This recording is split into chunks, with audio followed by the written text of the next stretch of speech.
Good evening all. If you have a question, raise your hand and I'll come to you. Obviously headsets have got interpretation, French and English.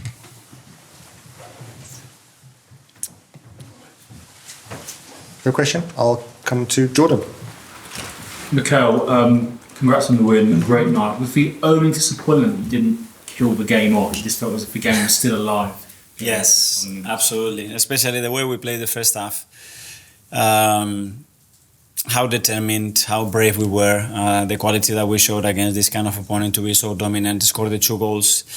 And then we wanted a different second half probably, continue to be that dominant and with the ball to be a bit more composed than we were. We had 3 big chances to score the third one and probably that would have killed the game.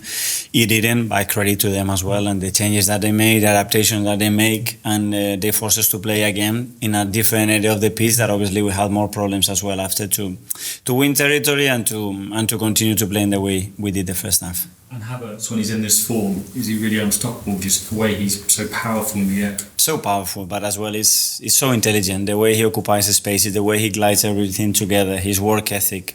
And now he's around the box and you have the feeling that he's going to score a goal. The goal was superb. I think overall the performance was really good as well from him. So really pleased with that.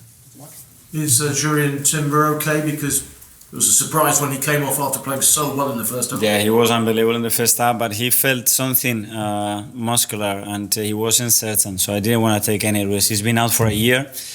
He's played a lot of minutes, probably more minutes than we wanted in the last few weeks, and we have to manage him. Dan?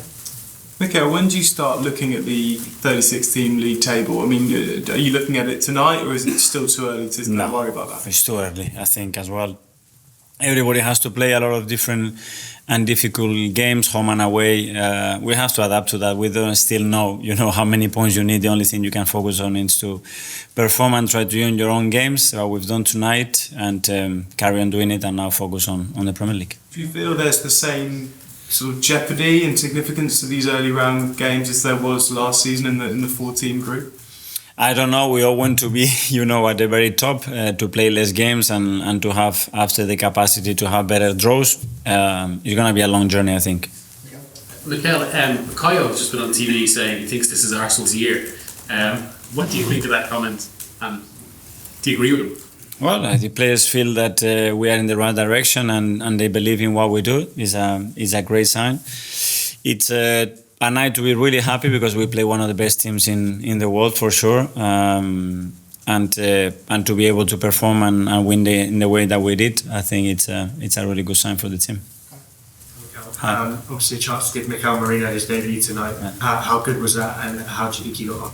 Really good because as I said, he joined us first session, he gets injured. He had only one session with us. He was ready. He was really willing to be part of it today. And obviously, with the injuries and the changes that we had to make, we believe that he was the player that could help us in that phase. And I think he's done really well.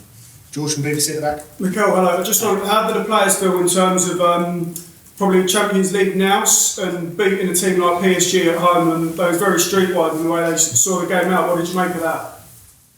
I think it raises the confidence, and the belief that we can compete with any team at that level in European competitions, with European kind of games that are very different to the Premier League. And I think we showed a lot of maturity in the way that we played, but as well, I think we put our stamp in the way that we want to behave in Europe against top teams, and I really like that. Harry from back. Mikel, just a quick one on Ricardo Calafiori. We've seen your fullbacks invert into midfield for quite some time now. At times in the first half, it looked like he was playing like a number 10. Was that something you instructed him to do, or was that something he took on? Yes, he has the capacity to occupy different spaces. He's really comfortable with that. He's already done that in Italy, and that's why we signed him. First of all, because he's a great defender. He's got this presence, this energy, and this full commitment in the reaction that he does. And then he's really brave. He doesn't care in any situation. He wants the ball. He wants to make things happen with it, and he's happy to play in different roles. Gentleman here. Hi, Mikel. Congratulations for winning. I would like to ask you about the Declan Rice. I mean, this season with Thomas fit to play from the very beginning, he's playing more on the left of the midfield.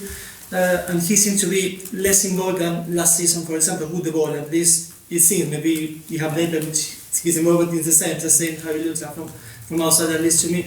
I would like to ask you what do you expect from him on that role? If it's similar to what we have seen in your team with Granit Xhaka, for example, if you are happy with how he's been dealing with that playing at the left of the midfield. Yeah, I'm very happy. Obviously, we have to understand the context of games that we played. For example, last Saturday when we played here, he was very dominant with the ball. I think he created one of the best stats that they were produced in the Premier League. But obviously we play different contexts, and this place got the capacity to play different kind of games and still be very, very important for the team.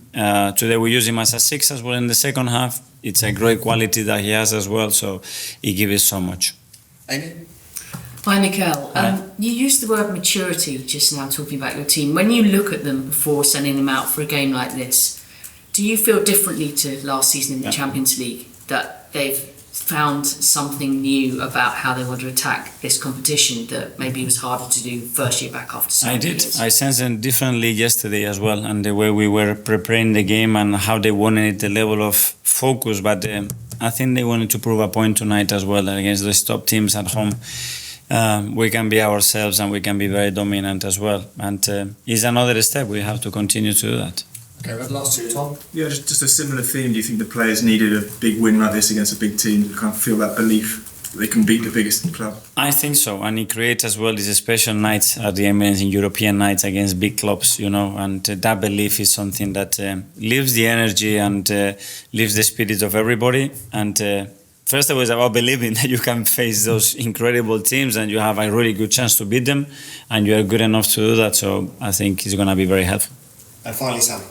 Because, as Amy said, it was only your second season in the Champions League, but there seemed to be like a bit of a calm and control about your team tonight, particularly in the second half when they were maybe coming on to you a little bit more. That must have been something that impressed you. It did, and especially as well because the result at halftime was similar to a few days ago, and then what happened, and managing emotionally that and staying in the game in the way that we had to do. I was really impressed and happy with that, even though there were still, especially in the second half, things that we must do much better. Thanks. Good night, everyone. Thank you.